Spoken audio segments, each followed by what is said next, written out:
Bristol City podcast. I guess it was inevitable that we wouldn't follow up the impressive win against West Ham with a stellar performance against the Hornets, because the final score at Ashton Gate, it finished City 1, Watford 1. I have to say, for my part, I thought Watford were one of the more enterprising sides to come to Ashton Gate, and they're undefeated since we beat them on Boxing Day, but there was to be no repeat of that 4-1 victory.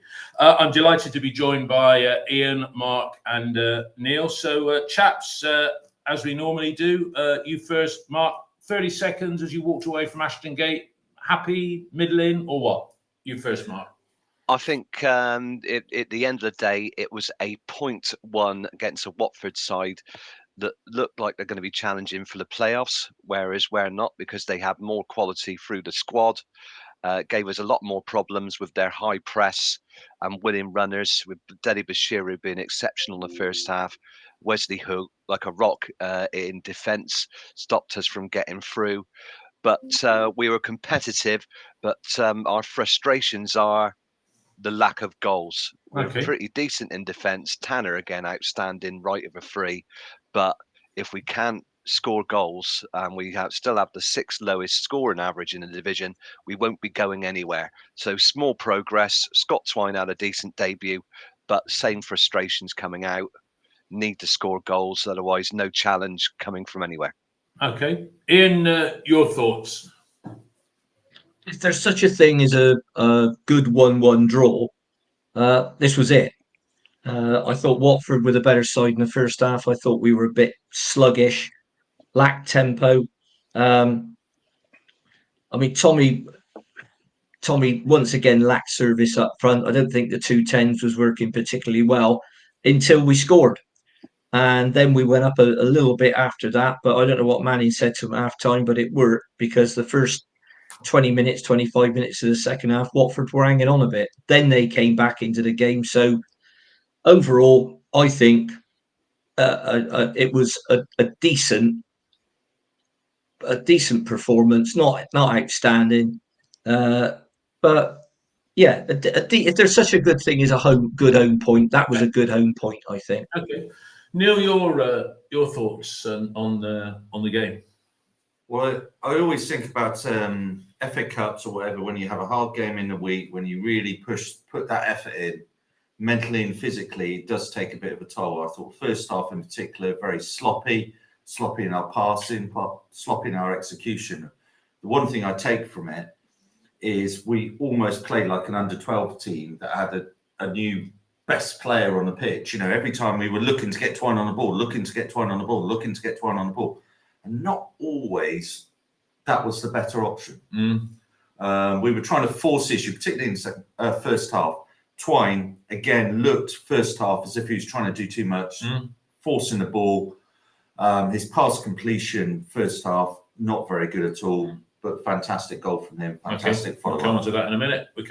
Yeah, I mean, the starting lineup, Mark, would you have been tempted to start with Twine on the bench? And Neil's alluded to the fact that the players were a little bit tired. Well, you know, Knight had been rested, although that was through illness. I agree with Neil. I thought we were sluggish for the first 20-odd minutes. Then we got back into it when we got that goal, the equaliser. Then we eased off a bit. We were the better team in the second half. But what did you think of the lineup? It's sort of picking itself at the moment, isn't it? Yeah, there's no way we're going to leave Scott Twine on the bench, David. So we went for the same formation as we did against West Ham, with a 3-4-2-1. And you know, that's Scott Twine's best position. He was played out of position at Hull.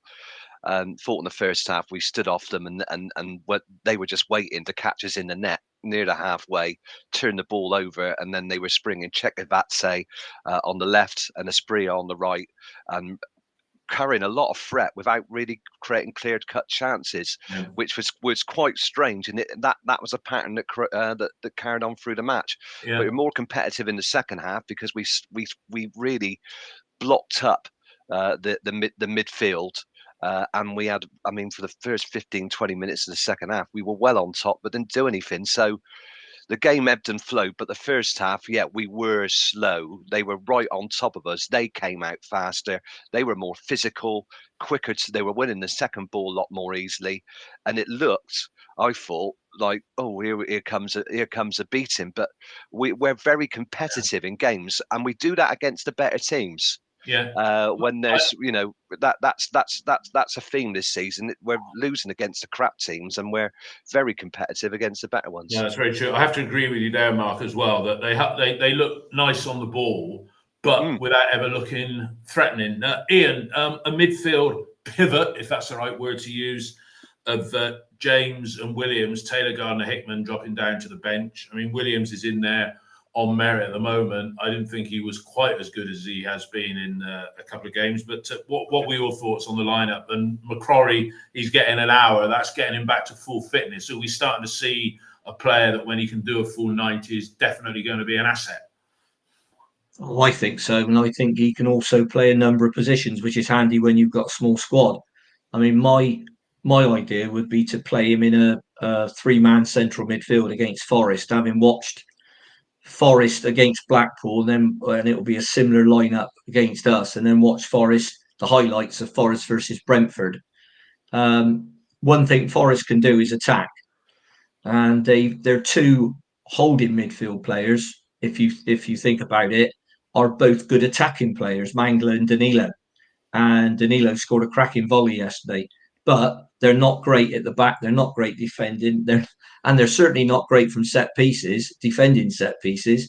So it's a real shame that Scott Twine's not playing, because I think he took our set pieces up a level that we haven't seen since Luke Freeman was here. Totally agree. So the other side of it, in terms of it didn't come as a great surprise to me, because Joe's suspended against Forest, so I thought he'd play 90 minutes. I thought Taylor Gardner Hickman might start instead of Matty James, but it worked out okay. I thought Matty had a tidy game.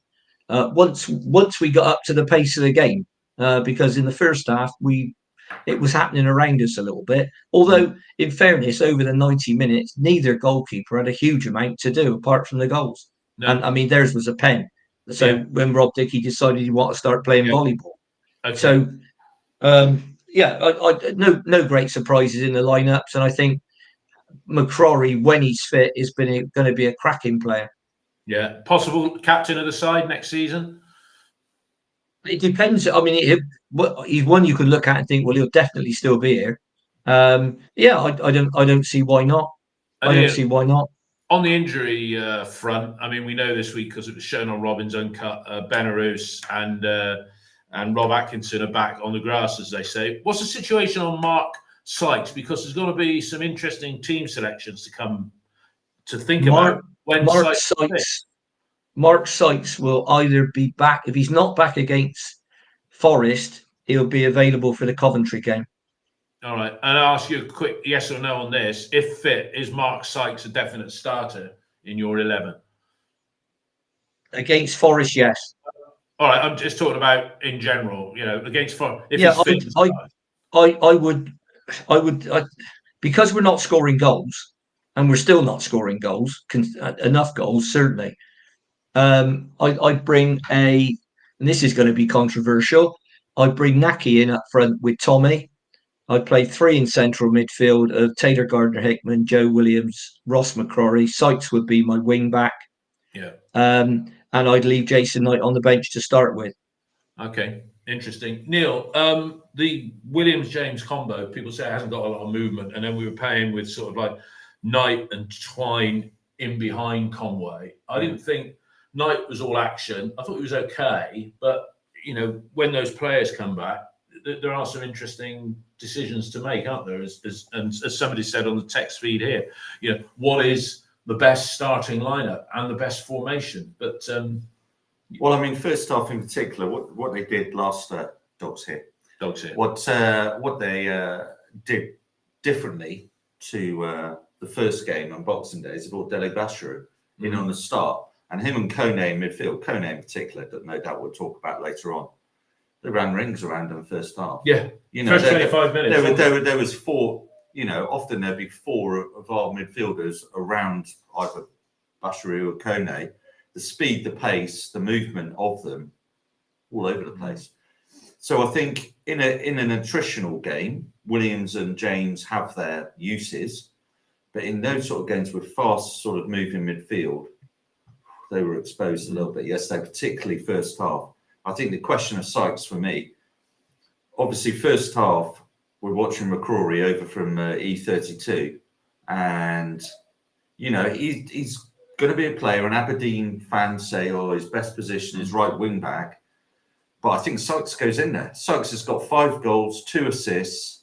Sykes is the guy that gets on. You know, Pring looks like he's got his mojo back a little bit without Mehmeti in front of him. He's got a bit more space to attack and down the wing. Well, he hasn't got to worry about his defensive duties quite so much, has absolutely. he? And then I think Sykes just adds a certain dynamic into the team. So Sykes, for me, comes into the right wing-back position when he's back. I don't know whether Forest is going to be the game that he's back, because you'd think he would be on the bench yesterday if he was going to be back, and easing back in with a hamstring injury. Like maybe he does half a game with McCrory instead of Sam Bell, because Sam Bell starts to be the one that gets left out. All right, let's get into that. We'll talk more about the Forest game later. Let's look at the goal as each of us saw it. Unlucky 13.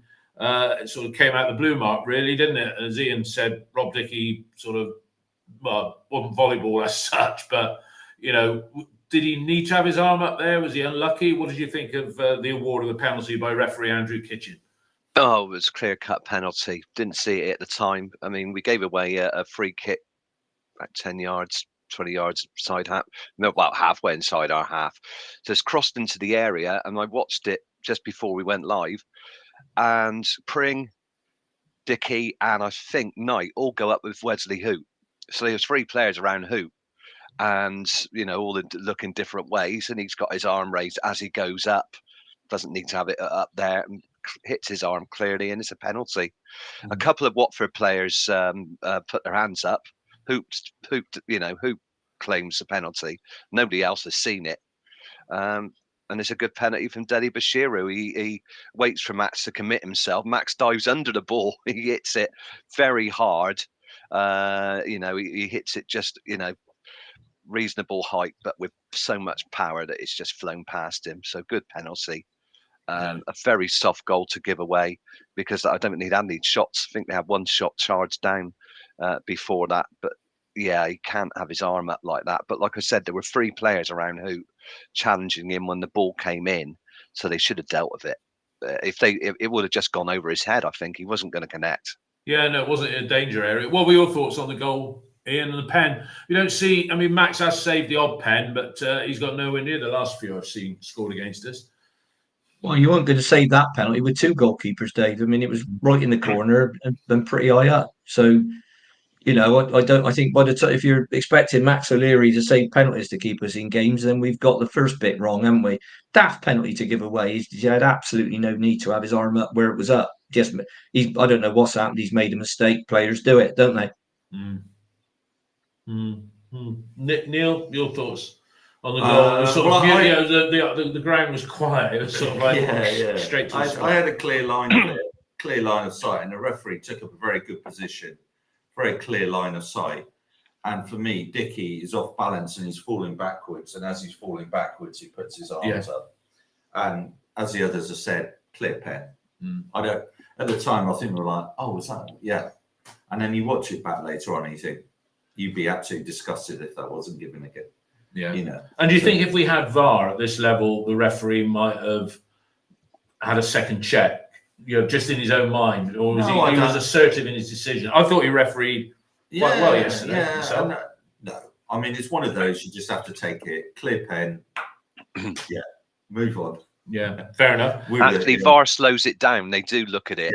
Even the most clear-cut things, VAR does slow things down. We had a little stoppage in the first half because it looked like he was having his blood pressure checked in front of the Lansdowne stand, but there was one of his little monitors on the side was obviously playing up. Scott Twine had an early chance after the handball, after the penalty, 1-0, dragged his shot wide. Yeah, it was good effort. That maybe should have gone in, but. Mark, the goal. Give us the build up to it, because Tommy was involved again, effectively in a 1-on-1 and a similar position to what he was against West Ham. But Hamer did well with the first save. Take us through it. Yeah, Tommy presses and wins the ball off the final defender. opens his body out and hits the ball to the right-hand corner, and Hamer stands up well and saves it with his foot. The ball spins up into the air, and the desire of Scott Twine to run into that bit of space and jump over Jake Livermore, who must be about 5 or 6 inches taller than him, and use him as a step ladder and head it into an empty net, was great. You know, that's what you want your players to do.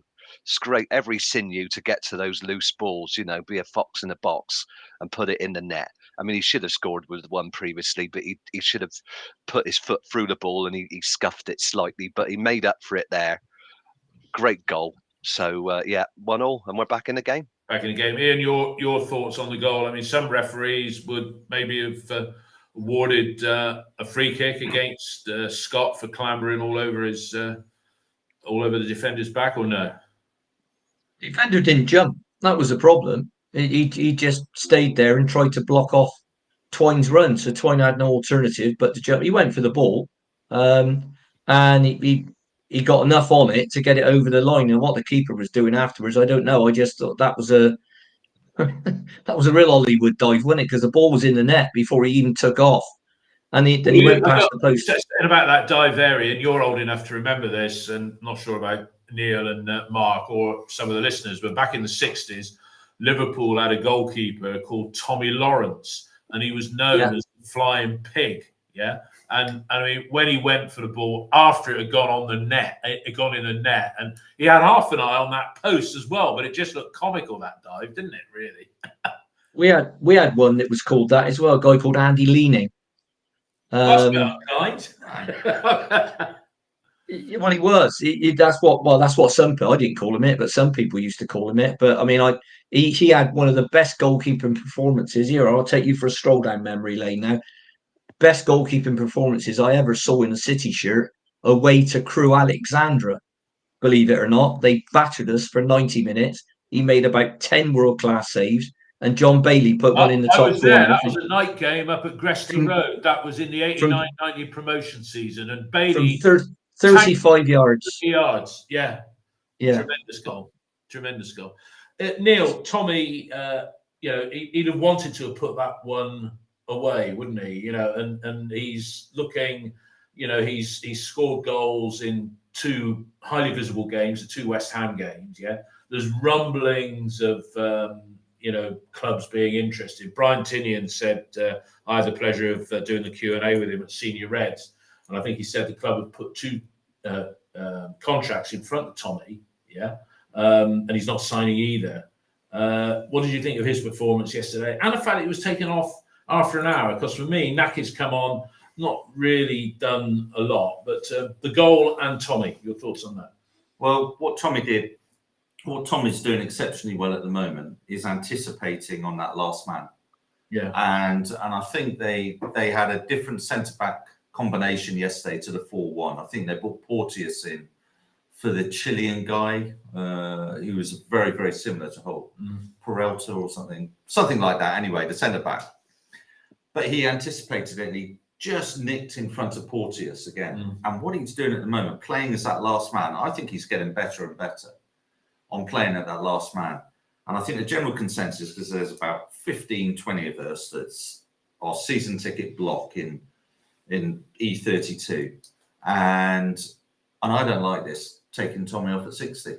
I think he's at that stage now where he is leading the line better and better each week. And Wells comes on, and we're bringing on a 5'7" guy to lead the line in that sort of situation. Yeah. And our joke is always the first possession after Wells comes on, he gives a foul away. Every single time he comes on and pushes over the centre back or whatever like that, and it just slows. He just slows the ball down a little bit with Wells. It comes into him, and rather than Tommy running the channels, being more mobile. Wells now, I think, without being too harsh, I think his legs have gone a little bit. He hasn't got that initial zip, the 5-yard zip that he used to have in relation to it, and it just slows. It just slows the ball down, and he needs an extra. He had touch. one chance after he came on that was at the near post, which I think the bloke flicked it away for a corner. And you think that's a typical Naki situation? Yeah. Mark, and I'll ask Ian the same question. Tommy, he's I'll say back to his best. You know, look at his goal scoring record. He's scored a few now. But what are your thoughts on him coming off after the hour and the contract situation? There's some sort of people saying on OTIB, you know, is it time to cash in, or will it be in the summer if he won't sign the contract? But what are your thoughts on that, Mark? Well, if he didn't sign a contract over the summer, then really, what option are you left with but to try and sell him? Otherwise, you're left with a protracted. You've only had one more transfer window, and you're left with a player who could leave the club for nothing. I don't know if we get any compensation if because he's under 23, but that's it. I think he's a player that plays on the shoulder of the last defender, makes some good runs, but you've got to find other ways of getting into the area, perhaps going near post. We don't see enough near post runs and taking the defender there. So you've got to have more to your game to be a top striker in terms of beating defenders as well. So he's got to find other ways to score than just waiting for loose back passes or pressing. So I mean, sometimes yesterday, I think that the service was poor. Twine was trying quite a few things, and really, he'd only had like 1 or 2 training sessions to get up to speed with the players, far too early. So wasn't getting a lot of service, but yeah, didn't do enough.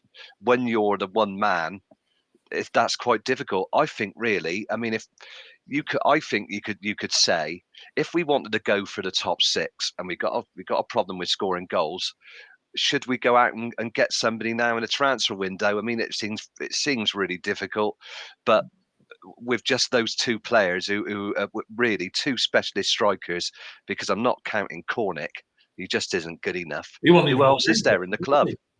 Yeah, he was on the bench, was he? He was on the bench. Who else is there? So you've got Tommy and Naki Wells, who's about 33, competing for the striker role. Yeah. There isn't anybody else, so we're very thin on the ground. If you wanted to get in the top 6, do you go out and get a player in the next 10 days? Let's talk about that in a minute. Ian, you were at the senior Reds, and Brian spoke very well, I thought. Somebody said on here about your valuation of Tommy. So what did you hear, Ian, what MW said? I don't know whether that's Matt on Three Peeps, but just Tommy in general, you know, I mean, he's got another high-profile game to show his wares against Forest and then Coventry. So he's got 2 more games to show his stuff. You know, do you think somebody might come in if he maybe grabbed a couple in the next 2 games? And we might take it if they did. And what price? Just to repeat what you said earlier in the week, because I can't remember. Well, there were 7 scouts down there yesterday watching Tommy, not anybody else. So normally you get a pile of scouts down there and they're scouting various players, and some are scouting the team. So you'll have somebody at our game yesterday from Forest watching our team and how we play. And, you know, I mean, you go away with a match report, but I'm not sure how meaningful that'll be, because 2 of them are one's cup tied and the other one's suspended. But yes, the vultures are circling, but it's a question of how much. Now, at the moment, the general consensus is you wouldn't get the money for Tommy that you got for Scotty, because he's just not as good. So I would suggest that City would probably start off by asking now for somewhere between 12 and 15, and perhaps take a bit less. I don't think he's getting the goals at the moment to attract that size of bid. Because I just interrupt you to ask you a question here, if I may. So you value him at 12 to 15. The market's not buoyant. How does that stack up against Semenyo? As Ben has said on here, is Conway better than Semenyo before we sold him? And, you know, Semenyo was 9.5 million or whatever. Yeah. So yeah, but once again, with Semenyo, you're in the summer, and you're getting towards the summer, and he's getting closer to the end of his contract. Yeah. So you've got a decision to make. I totally agree that any player that doesn't sign a contract must be sold. We can't have players that have got a clear value leaving the club for nothing. We've had too much of that over the years. We've overpaid for players, and then they've walked away from the club for nothing. So Callas and Fam, Zizou, Fam, Zizou, yeah. So it goes on, and with compensation, the sort of compensation we get for Tommy would be about $250,000 if he was out of contract as a homegrown player. So forget that. He's had contracts put in front of him. He hasn't signed them. I think for Tommy's good, he'd be better off signing one of those contracts and getting himself some more money, but get a buyout clause in there.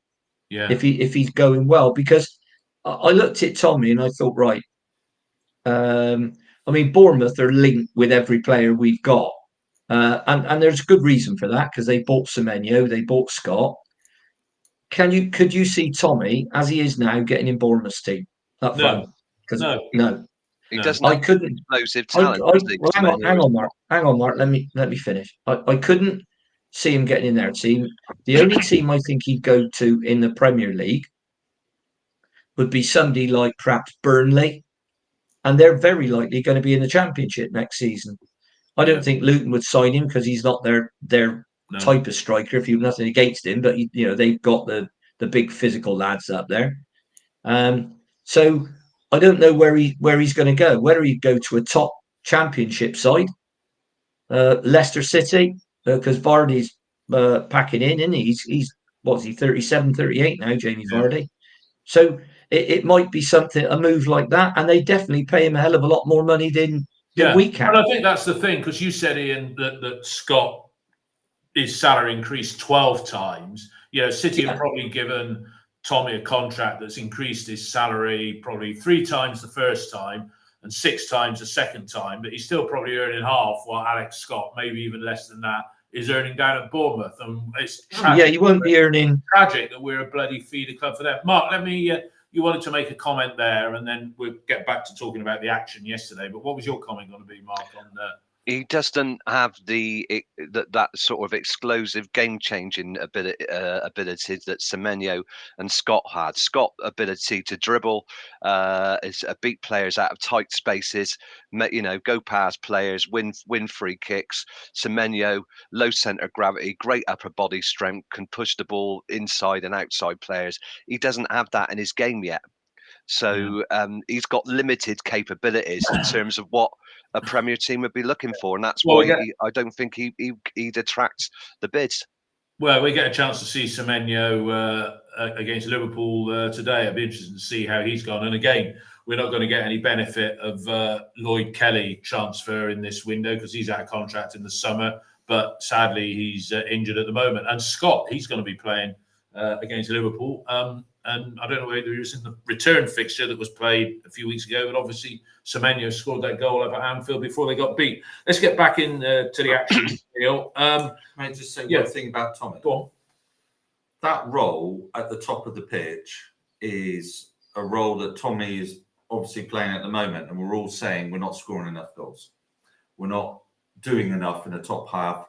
We're not taking our chances, whatever. Now, it's with regret that I say if Tommy goes, but I don't necessarily think that is such a bad thing. There you go. In regards to it, I think it's a shame that we can't keep him at the club, but ultimately, if we're on about changing it, and I think Ian's right about one of the things he said about the change in the summer, I think we need to be more dynamic in that position. We need, if Semenyo was still at the club, that's where Semenyo would be playing. If Semenyo was playing in a Liam Manning team, the way we're playing at the moment, he would be more effective than Tommy, most definitely. So we've got 31 goals in 28 league games. That's appalling. You take out the 3 games, Hull, Middlesbrough, and Sunderland, and Watford. Hull, Middlesbrough, Watford. That's 10. 10. That's got 21 in 25 games. And there is, a third of our goals for the season have come in 3 games. Ultimately, it's fine margins in this division. You have chances. He's got 6 goals this season, Tommy. 3 of them have been penalties. And he got 2 in Rotherham when he came on as a late sub. Indeed. So his other than that, prolificness from open play, I like Tommy. Yeah. Tommy is improving in that role, but is he good enough? No. All right. This thoughts of 15 million. When you look at the goal scorers, and I've just got them up here, and I will very quickly. No, go on, you say.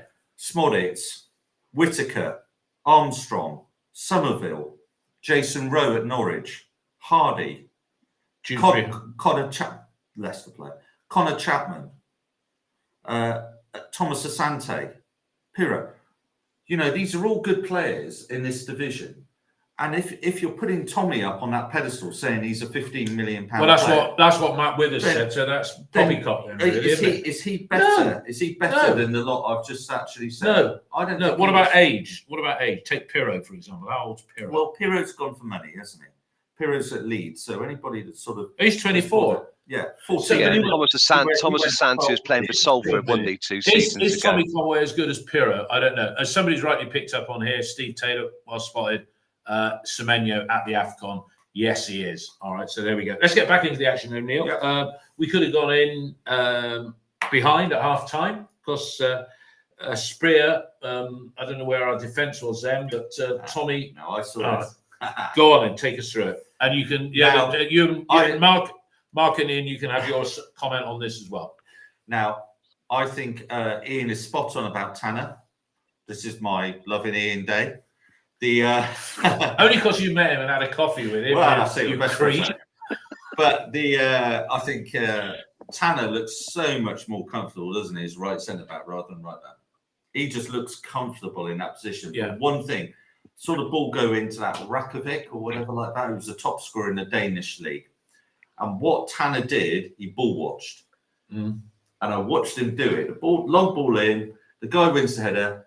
And Tanner is ball watching, and then he wins the header against Viner, and the guy's caught on the wrong side of him. The guy who scored down the Bosnian or Serb who scored against Zadzi. Usual spelling. That one. And then he passed it into Asprilla, and we all thought, here we go. And a bit of a mistouch, but good goalkeeping by Max. Yeah, because he could have let it go between his legs, but he didn't. Yeah. Ian, your thoughts on the goal, and I'll also ask you something else. But your thoughts on the goal first, not the goal, that the save and the fact that he had all that space on that left side. You're talking about the save that Max made. The save that Max did, yeah. Well, it's very good goalkeeping. I mean, the guy's got enough time to stick it in the net 3 times. So the way we play is with the 3, you've got George Tanner sitting back, if you will, that allows Cam to push on, and Cam pushes right on, and that's a tactic. So people will say, yeah, well, they get the ball in behind your wing backs, and I thought, McCrory played high as well. So when you play like that, people are going to get the ball in behind you every now and then. They just will. The only way to avoid it is go back to an actual back 5. Which we don't, or go back to a back 4. So, but it's not just going back, going back slightly to the goals, to our lack of goals. Jason Knight has been getting rave notices, but in 35 appearances, he scored 4 times, and 2 of those were in the cup against Oxford. So he's got 2 goals in 34 games, two league goals. That's all. So that's why I said I'd leave him out and bring Naki in, because Jason's playing almost as a second striker. I don't think that's his best position. I think he's a number 8. So put him back into that central 3 in a 3-5-2 and bring Naki in and see how it goes with 2 strikers. Neil's just said about Naki, he's been a little bit ineffective. Neil went but he's getting 15 minutes here, 10 minutes there. It is very difficult to come on, get up to speed. Sometimes you come on and it all goes right. You score a cut. Look at Tommy at Rotherham. Came on, played out his skin, scored a couple of goals. How many times has that happened genuinely? Not many. No, you're right, Ian. You're right. And the other thing with Naki, so I think try the 2. We've got to score more goals somehow. Okay. Now you can talk all day long about 2 10s or 4 9s or 3 6s, But we've got to start sticking the ball in the net more, and you can try it in a cup game against Forest because no one's expects us to win. They're not great defensively, Forest. Just try it. It might just work. Yeah. All right. If it doesn't, you go back to what you did before. Mark, Danny said on here, love Tommy, but if he doesn't, this is on the text feed, if he doesn't score in a game, his overall contribution is minimal, especially as a lone striker. Nowhere near good enough at this point to be a top 3 championship club, let alone Premier League. But the point about his overall contribution, because Tommy can't really hold the ball up, is that a fair contribution though? So other than the goals, his contribution is minimal, which is picking up on Neil's point really, that we don't want to lose Tommy, but he's not scoring prolifically. Your thoughts, Mark? It's a difficult one because he's been asked to play as a lone striker. Difficult, so you could be contained by 2 big central defenders, might be relying on a lot of service. If the game's stretched, then you've got a chance to get played in and work in those pockets of space, which he does well at. But in tight games, you've got to make things happen. He doesn't do that, so he's got to find other ways to bring himself into the game, and that's what he's failing to do at the moment. And of course, if you're a striker that isn't scoring a goal after an hour, you bring somebody else. The logical thing is to bring on somebody else, your other striker, to see if he can be effective in that position and replace you. That's the way it is at the moment. So we're just rotating them out of failure, really. I think they're both on a similar level. I think Naki can make things happen. He's got a better shot than Tommy from distance. The way you see him open up his body. He put in a good one over the bar against West Ham, didn't he? He does make near post runs. So I think there is an option to start him. The other thing you could do, Mehmeti's going to start because Twine's cut tied. If Sykes is fit, if you play that 3-4-2-1, you could. Here's one, play Sykes and Mehmeti behind Naki Wells. That's an option for you because I don't think he'll drop Ross McCrory because I think he's building up. He's building up his fitness and he's imposing himself on games. I think he'll only get sharper. Yeah, 100% right there. 100% so yeah, that's an option. No. Interesting comment there. As Ian said, I know you said this before, Ian, valuation, this is about Tommy, valuation is for the selling club to decide. I can't buy your house what I want if you don't want to sell, sort of thing. But there we go. Neil, a couple of people commented about Zach Viner. He got a new contract. I don't believe he's on the 18 grand a week that somebody on one of the forums put there, but no, who knows? He's not. He's not. No. Anyway, that's not me saying that. I think he's a benchmark, potentially. Who knows what he's on? I'm not claiming to be in a know with the finances. Go on. But he was accused of doing some Hollywood passes, too many, trying to do the Hollywood along the ground ball. He did a dreadful one late on in the game, straight to one of their players. And with the form that George Tanner is displaying at the moment, and with Rob Atkinson coming back to fitness as well, and McCrory and Sykes being available, Zach starts not to become a first choice selection. Yes or no? No. His position's not under threat at all. I think what Zach brings you is a pace at the back. You need a pace at the back. You haven't got a pace with Dickey. You haven't got a liquid pace with it. In a 3, you need Zach in that pace. I think we saw when he missed a couple of games, and I think they went with Naismith in that situation, and Naismith and Dickey, and we didn't have the pace. No, that was like absolutely slow. But I think with it, it's an interesting dilemma because Rob comes back into it.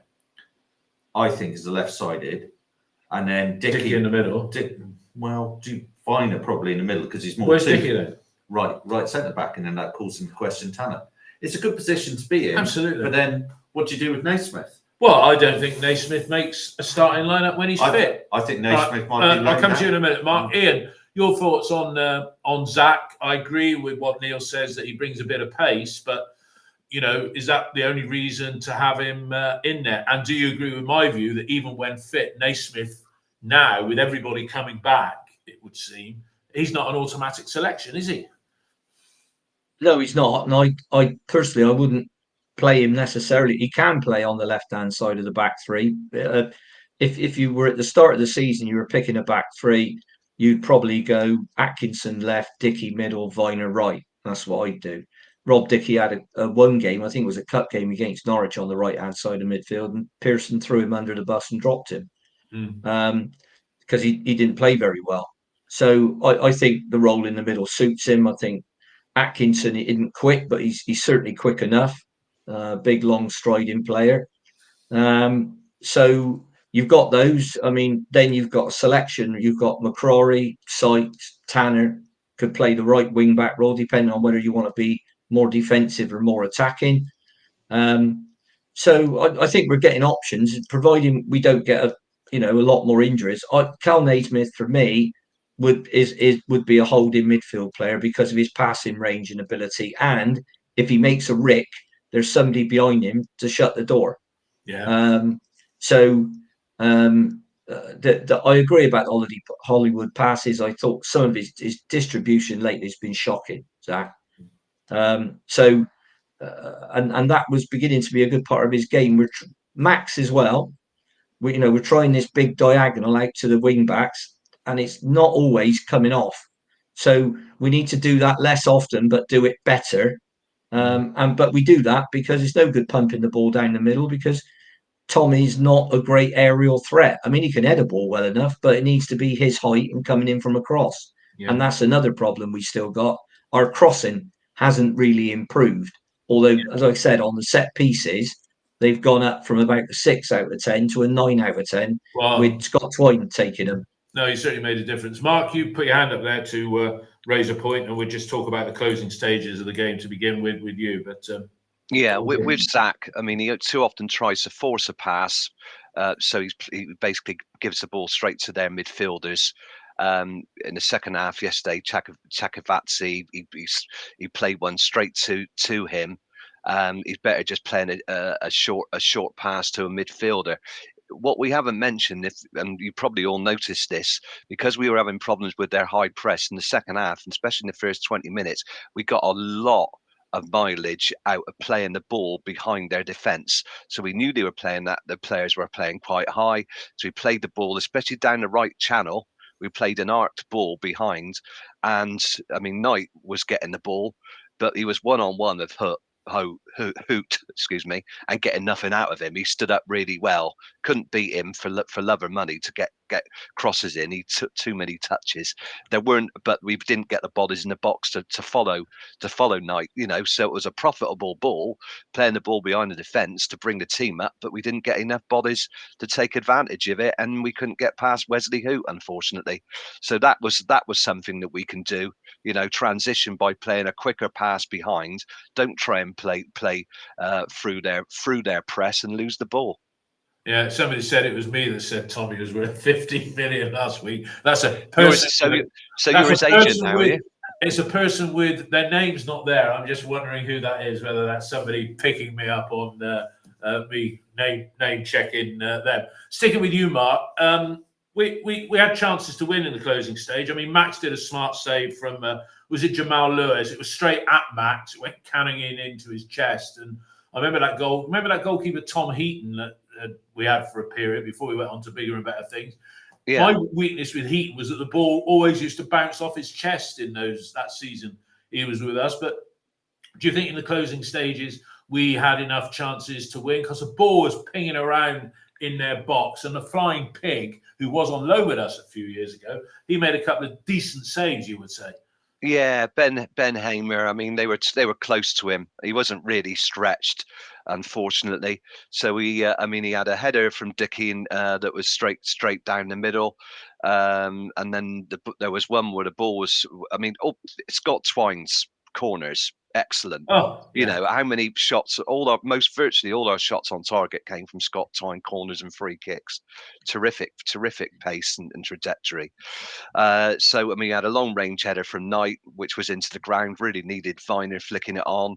Then there was a header which he pushed out right near the end, and then Naki Wells hooked it back in with his right foot across the goal.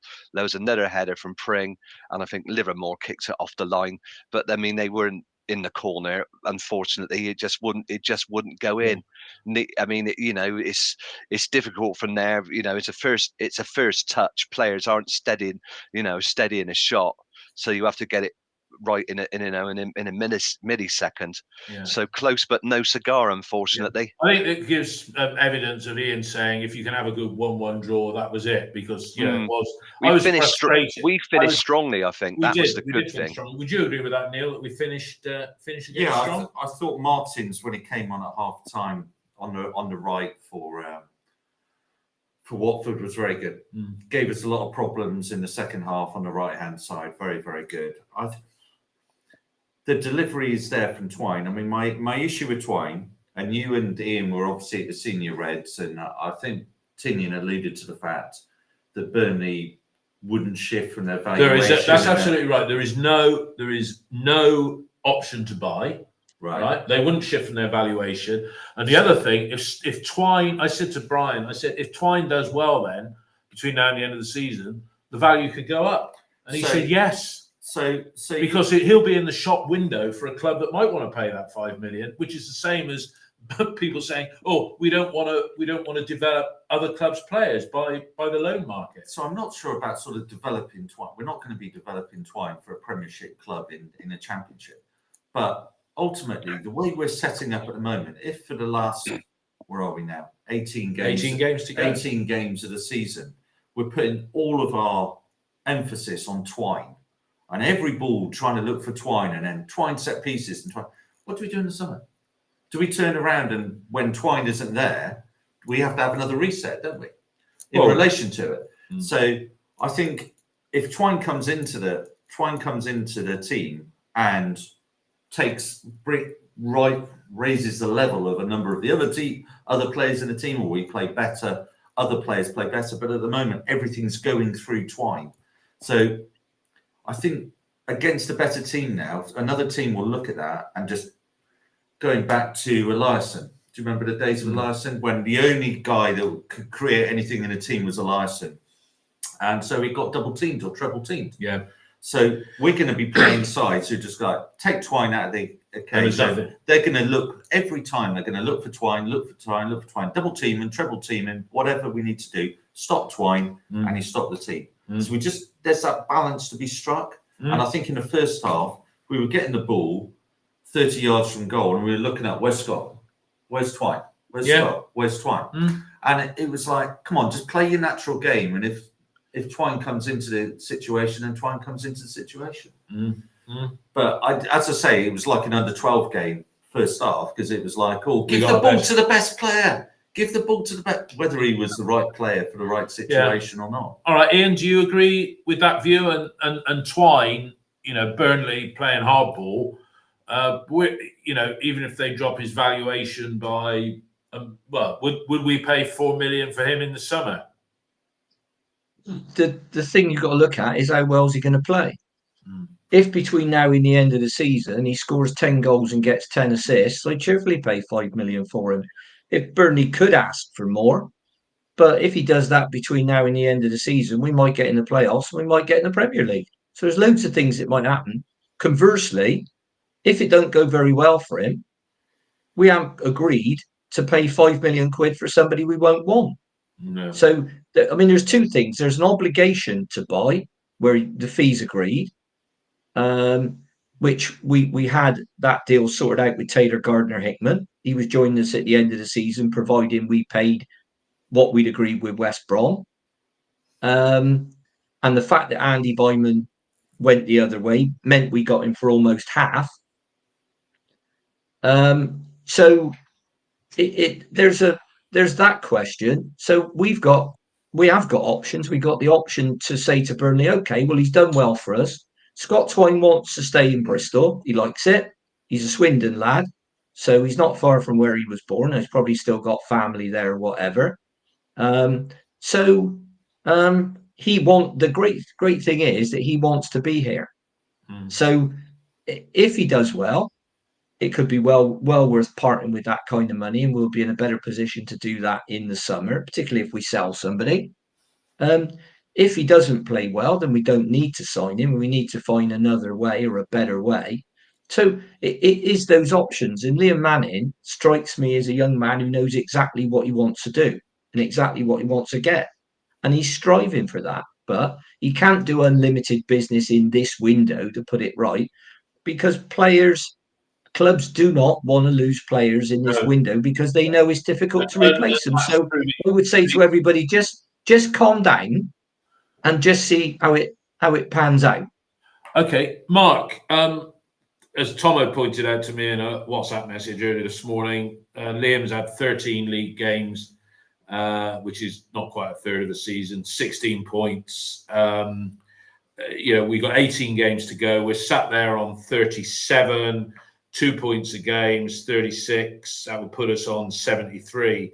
I mean, unless we win a little group of 3 games coming up in the league, let's say we need to win 2 out of the next 3, it starts to become a bit of a tall order. We're 6 and 8 points behind 6th and 5th, respectively, in the league. Success this season now is starting to look like being in the top 10. Would you agree with that? With over a third of the season, that would have been the same at the start of the season.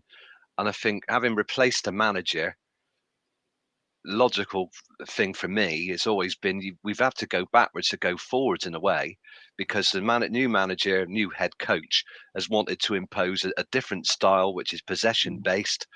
But the problem we've got, and I'll bang on about this, is scoring goals. We haven't solved that problem. And when Neil mentioned it, you take out the Middlesbrough, Hull and Watford, and 21 in 25 games. That is really poor for the Championship, but it's not unusual for us. We really need to score 20 more goals to be effective. We're not, we're joint 5th for conceding goals. We got one end right, but not the other. So if like I said, and I mentioned this earlier in the pod, if the club really want to go for it, could they get another striker in? I think they've left. I don't think, Mark. I don't think that's going to happen. I just don't. No. I'm just saying, hypothetically, if they wanted to really go for it, like a Hull City, who have really gone for it. Well, Carvalho showed his value with the winner at Sunderland, didn't it? Where they're already... Liam Delap, they brought lots of players in. But we brought Scott Twine in because he's a better player than we got. He's got a burning desire to prove himself in the Championship, because his season was interrupted last season when he was bought for $4 million from MK Dons by Burnley. Started off the season, had a bad injury, and didn't come back until December. So he's going to want to prove himself, and he can create goals, great at set pieces, and he can score goals himself. But we got to start scoring goals, and the matches coming up, Coventry, Leeds, Southampton, are all very difficult, but they will each of them give us some chances. So if we can stay in games and edge them, but we're going to, you can win again. I mean, the game against Leeds is going to be very interesting, but obviously Coventry before that, so it is. And they're better. And Leeds and Southampton are both better teams than Watford on paper. So we're going to have to add more quality in the final third. We're not doing that right yet. We used to say the final but third. We did, but. I mean, we had 15 touches in their area yesterday. I mean, that's a good thing and a bad thing. We're getting those touches, but not scoring goals. If we weren't creating opportunities, we'd be moaning about it. We're not scoring goals. This is the bloody problem. I think. Neil. I think Manning himself. If you look at what Manning did at Oxford when he went in there, and then last summer, he got rid of about 12, 13 players. I think ultimately, we're all sitting here now, and for the last 2 or 3 seasons, we've said City don't score enough goals. We don't create enough. We don't. So what are you going to have to do? What are you going to? You're going to have to be brave in the summer, aren't you? Realistically, So for me, I don't see any of the players that are out of contract getting contracts. And I know Joe Williams is playing better and all the rest of it, but at the end of the day, you've got to break some eggs, haven't you? Yes, you have. And you've got to shake it up a little bit within the club. And there's going to be a load of players like the Naismiths, the Cornicks, Mehmeti even. Potentially, who knows? But ultimately, you've got to shake it up. You've got to bring it in, because where are we going as a club? No, I know. This is 8 seasons we've been in this. No, in this is 10. It's 10. Is it 10 now? Yeah. God, This is season 10. Yeah. Yeah, you missed 2. In fact, is this 11? Is this season? No, this is No, season 10. no, it's 10. It's 10. But either way, since we've come back and after Cotterell's promotion, we haven't been in the playoffs. We're poodling around. Ultimately, there's no point, Einstein thing, that, what is madness, doing the same thing over and over again and expecting different results. We're putting that team out that we put out yesterday. Is that going to, however we tinker it, we got through the game yesterday, 75 minutes. We've done 3 subs. I'm looking at the bench and I'm thinking, who can we bring on to actually change that game? True. Nobody we could brought on to actually change that game, I think. Yeah. And then Manning himself, you're looking at it and you're thinking, well, he's not going to change the formation because you're 1-1. If you change the formation, you go for it and you lose the game. And his dynamic is very much, if it's 1-1, let's make sure we don't lose the game, which is why he didn't change the formation and probably why he direct swaps the whole time. Direct swaps. But he's got to do something different. All right. Ian, what do you think on what Neil's saying? I mean, look, there was 23,600 there yesterday. I think it was 2.5 from Watford. So again, circa 7,000 people bothered to pay on the day to come and watch a mid-table team that can't score, right? Should we go for it? Should Liam be more bold with his substitutions, shake it up a bit? And what are your thoughts on that and what Neil's just said? Well, I think there's an element of truth in all of it. We haven't got a strong squad for 2 reasons: injuries, and it's a small squad. And that hasn't changed. It didn't suddenly change the day Liam Manning walked in the door. We haven't scored goals regularly since the WSM broke up. And they had to create a lot of those themselves. They did. So since that broke up, I think we scored 70 odd goals that season. We scored about 50 odd. And that's where we are. So in terms of being brave, I think we could go 2 up top. That's a brave step, but it's not suicidally brave. It's not like saying, well, we'll go all out and we'll play 3 central strikers and a winger each side. So you could do that, and I think that's what we're going to need to do to get the goals, unless the 2 10s really start working. And like I've said, Knight isn't a massive goal scorer, and neither is Scott Twine. I mean, I think he got 3 goals in 4 assists, or 4 goals in 3 assists for Hull. He had one season. I can't remember what it was. No, I'm not on. No, Dave. I'm not about what he did at MK Dons. I'm on about Hull, what he's done this season. So, 4. I think he's got 4 goals there this season. Yeah, it was either 4 goals in 3 assists, or 3 assists in 4. I can't remember, but anyway, he's not going to get a massive amount of goals. Tommy's got 8, including 2 pens now. So, if he scores a goal a game to the end of the season, then the bids are going to start flying in. But I think we definitely need to find a way to score more goals. However we do it, and my first idea, the simplest, would be to play with 2 strikers, and then you can always you will have better players on the bench who can come in and make an impact if someone gets injured, or if you're chasing a game and you want to make substitutions. That's my side of it. Okay. Look, we need to wrap up in a minute.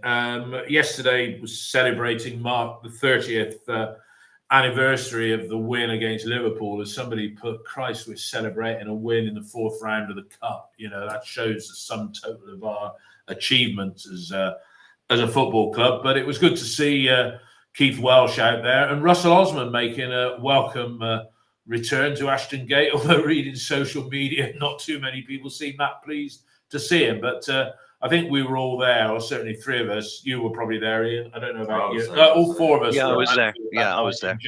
What are your recollections of or that trilogy of games, which were 30 years ago this week? Yeah, I mean, the first one, obviously, people remember it because the floodlights went. And I don't know who was the manager, but there was a story that he went into his local pub and they switched the lights off to play a joke on him. And so we had to play the game again, didn't we? And we had some crap players in those days, the Glenn Pennyfathers and Dave Martins, but they managed, to pull it together for those two games to play above themselves. And really, City should have won the game at Anfield much more comfortably. Bruce Grobbelaar should have got sent off for handing the ball outside the box with Junior bent. Junior again decided to give the ball to row 10 in the Kop. With his lovely one-on-one finishing. But my memory of the night was not just the strong wins, but we were obviously in the away end, and I had the wall behind me, and I jumped up and down on my seat when we scored, and both feet went down the back, and I was stuck there for 2 minutes while my mate popped a rib and was laughing his ass off. So that was my memory. But yesterday's celebrations very quickly. They've on OTIB. Some fans have said, "Oh, it was a tin pot thing and a victory 30 years ago." It's because we haven't had anything to shout about. We touched on this before. That's why we celebrate that. And the bigger one is Leeds on which is the 19th of February 74. Coming up, absolutely. Because they had 29 games unbeaten. Remember, we beat Liverpool at Anfield. We beat them in the cup.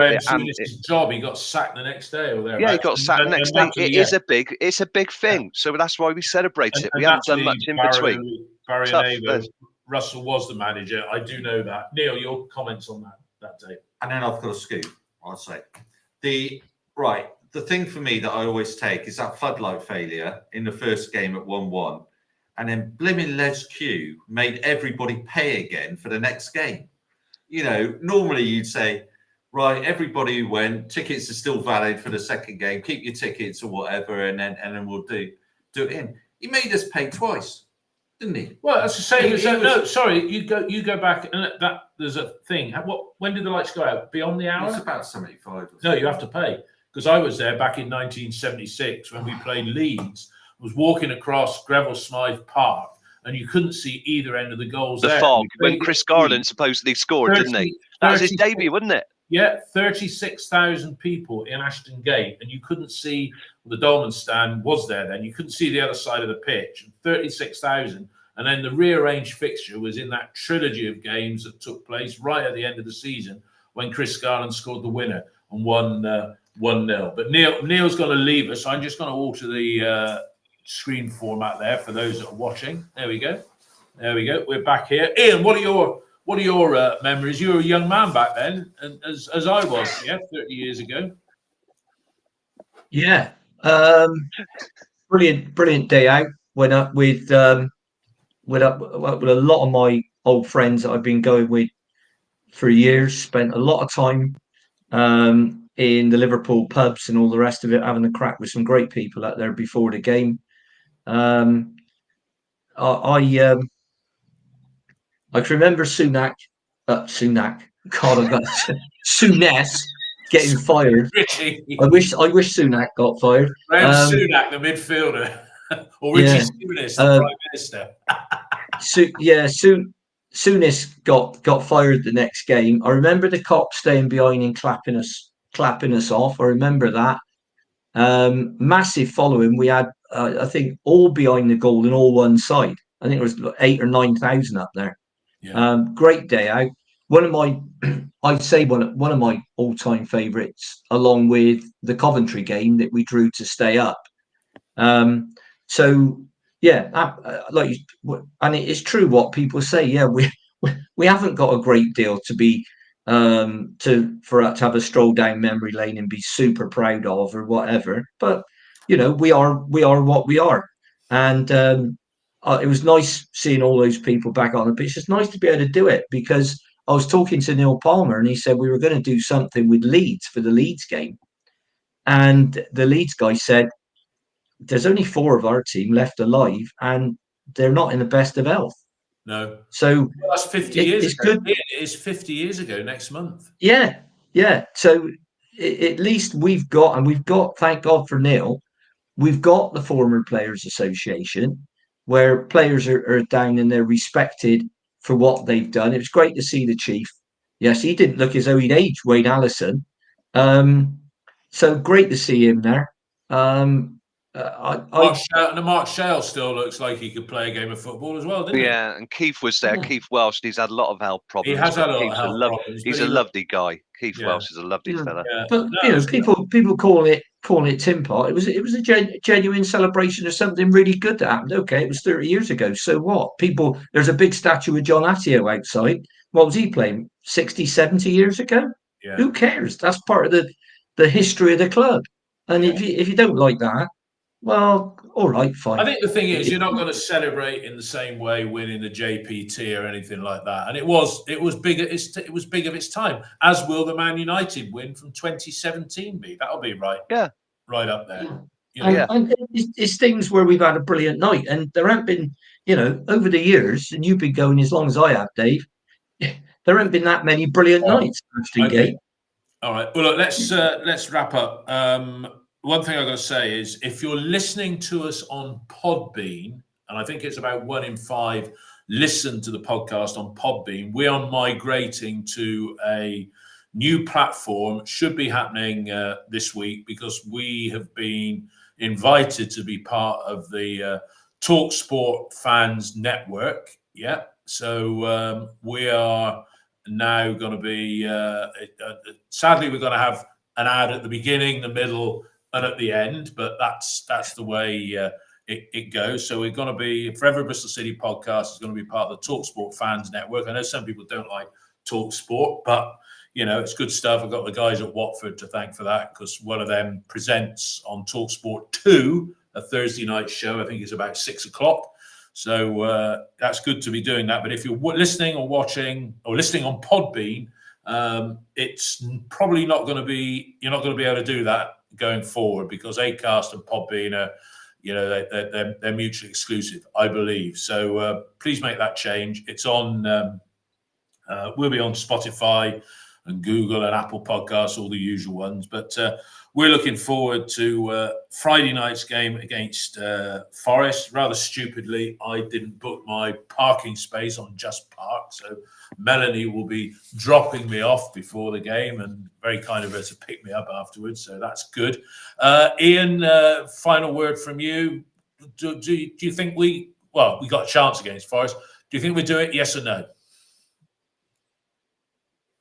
Yeah. Sorry? You said yes or no. I said yes. You said yes. I didn't hear that. I think. Mark. It depends which team turns up, but which City team turns up. But yeah, why not? But we've got to play attacking, and we've got to score goals, because we ain't going to beat them by scoring 1 goal. All right, Mark. Do you think we can do it? Yes. In the 5th round, then through to the quarterfinals for the first time in 50 years. So why not? Okay, and then let's give it a go. Ian, yes or no? I know you have your sources, so we're not going to ask you to disclose those. Do you think between now and the end of the window, I'd say Friday, how many additions to the team do you think there will be, and how many might leave? Just 2 numbers. You're talking about senior players? Senior. Yeah, because I know there's this lad from Aldershot that's being linked with us, but how many players of first team readiness in and out? Josh Stokes is signed, and he's gone back to Aldershot on loan for the rest of the season. Okay. So he's an attacking midfield player. Yeah. But two numbers, in and out. Senior players, 1 in 1.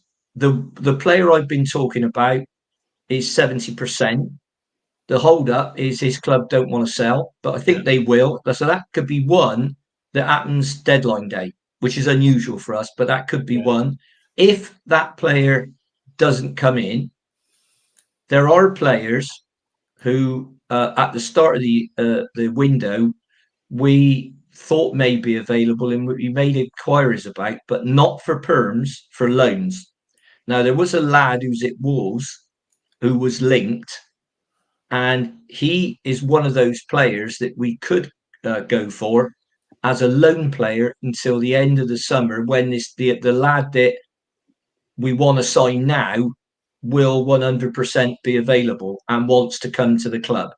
Okay, all right. So if that makes sense to everybody, but I've had people on X say to me, well, why don't we get these things done quicker? Well, when you've got lots of different people involved, so you might have a player going out and a player coming in, and they've both got agents and they've both got families, and then you've got two clubs, they're involved, and it's Brian Tinian ain't sat in his office thinking, well, I'm going to really drag this one out. I think he wants the bloke here. You're right. He wants the bloke here yesterday. So yeah.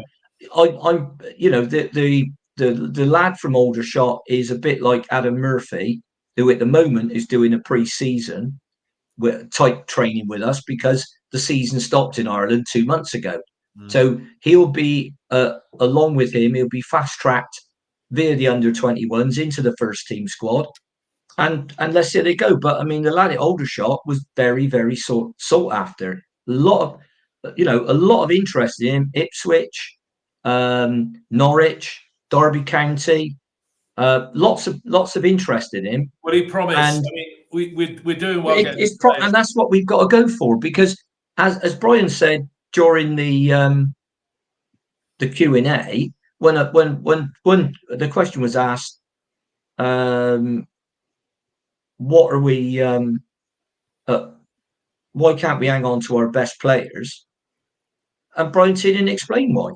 The player, first of all, the player wants to go because the money's massive. You imagine being in a job and somebody comes up to you tomorrow and offers you 10 to 12 times what you're on.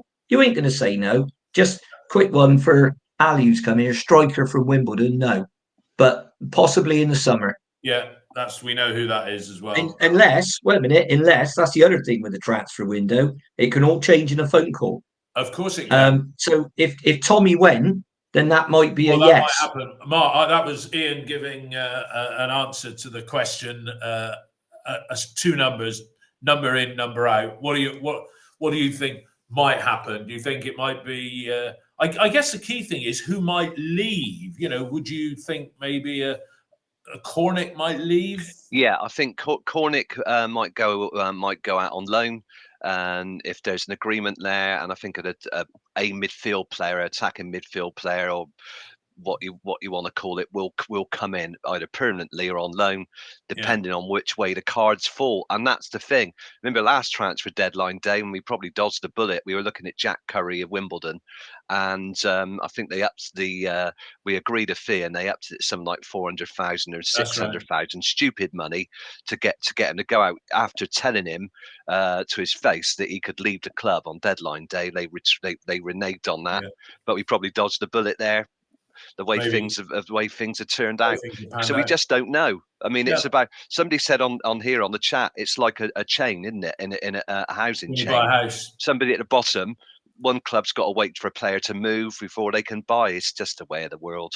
Yeah, it is. Well, it's let's wait and see what happens. Exciting game ahead on Friday against Forest. We'll record our match review of that on Saturday morning at 9:00, and then the following week it's Leeds at home. So again, we'll be doing that on Saturday morning. Don't forget Coventry, Dave. So Coventry away. Sorry, that's on the Tuesday night. We'll be doing that on the Wednesday morning at 9. So all these early morning starts here. I mean, basically, if it's away, we've got to be doing it at 6 in the evening, and if it's at home, it's the day after. Basically, that's it. Good to see Sam Pearson get a brace for his new club, Yeovil, yesterday. They're going to good luck to the kid.